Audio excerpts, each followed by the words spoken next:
dan Negara Kesatuan Republik Indonesia.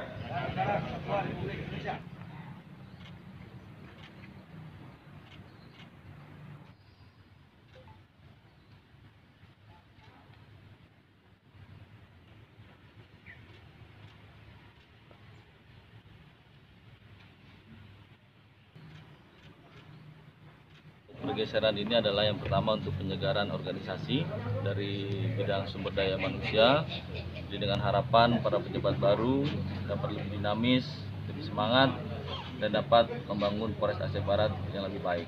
Yang kedua, pergeseran atau mutasi ini adalah sebagai pola baru atau agen-agen perubahan baru dari segi metodologi atau dari segi kinerja, sehingga nanti pejabat baru ini diharapkan dapat membuat inovasi, dapat membuat terobosan-terobosan yang positif sehingga masyarakat Aceh Barat dapat melayani dengan baik dan program-program dari Kabupaten Aceh Barat dapat terlaksana dengan maksimal.